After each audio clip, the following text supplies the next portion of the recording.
বিশ্বের একমাত্র Quranic village তৈরি করতে যাচ্ছে মালয়েশিয়া। এর আগে 2019 সালের 19 মার্চ দুবাইয়ের আল খাওয়ানিজ অঞ্চলে 64 একর জমির উপরে বিশ্বের প্রথম কুরআনিক পার্ক উদ্বোধন করে দুবাই। সেই কুরআনিক পার্কের পর বিশ্বের প্রথম কুরআনিক ভিলেজের দাবিদার হতে যাচ্ছে মালয়েশিয়া। কি থাকবে এই কুরআনিক ভিলেজে জানাবো এর আদ্যবন্ধু। আপনি যদি আমাদের চ্যানেলে নতুন হয়ে থাকেন তাহলে সাবস্ক্রাইব, লাইক, কমেন্ট, শেয়ার করে পাশে থাকুন। আর যদি অলরেডি সাবস্ক্রাইব করে থাকেন তাহলে আপনাকে অসংখ্য ধন্যবাদ। ইসলামী ধর্ম, ইসলামী জীবন ব্যবস্থা, বিখ্যাত মুসলিম মনীষীদের নিয়ে গবেষণা এবং কুরআন সম্পর্কে মানুষকে প্রকৃত ধারণা দিতে নির্মিত হবে এই কুরআনিক ভিলেজ। মালয়েশিয়ার রাজধানী কুয়ালালামপুরের সন্নিকটে দক্ষিণ পুত্রজায়ার ট্রারাঙ্গুনেতে নির্মিত হবে এই কুরআনিক ভিলেজ। এটি নসরুল কুরআন বিশেষ স্থাপনার অংশ বিশেষ।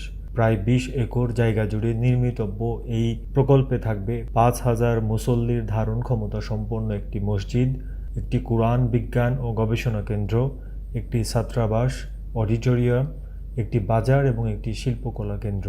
পুত্রজায়ায় পর্যটকদের আকর্ষণ করতে কুরআনিক জ্ঞানের প্রচার ও প্রসারে এবং আধুনিক এ শহরে বিদেশিদের স্থায়ীভাবে বসবাসের সুন্দর পরিবেশ তৈরি করতে এ উদ্যোগ গ্রহণ করেছে দেশটি।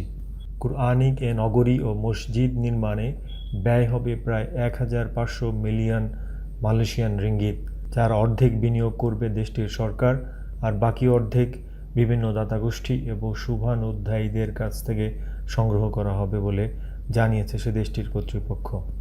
মেগা প্রকল্পটির নকশা প্রকাশ করে মালয়েশিয়ার ফেডারেল টেরিটরি মন্ত্রী আনোয়ার মুসা নিজের ভেরিফাইড ফেসবুক এবং টুইটারে বলেন, কুরআনিক ভিলেজের নকশা চূড়ান্ত করা হয়েছে।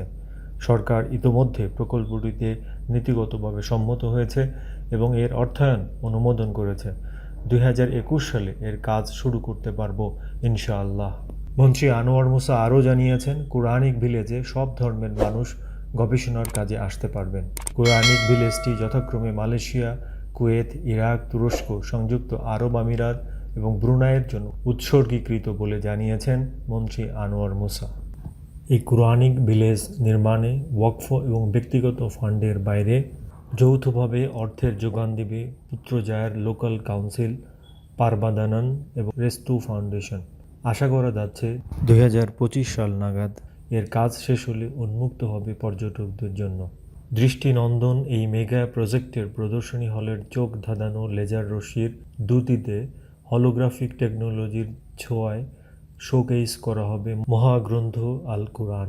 কুরআনের জ্ঞানকে কিভাবে আরও কার্যকরী এবং অর্থপূর্ণভাবে কাজে লাগানো যায় তার চর্চা কেন্দ্র হিসেবে গড়ে তুলতে চান পুত্রজায়াকে কুরআনিক ভিলেজের মাধ্যমে। এই জ্ঞান চর্চার পাশাপাশি পুত্রজায়া টানতে পারবে আরও বেশি পর্যটক, এমনই ধারণা দেশটির।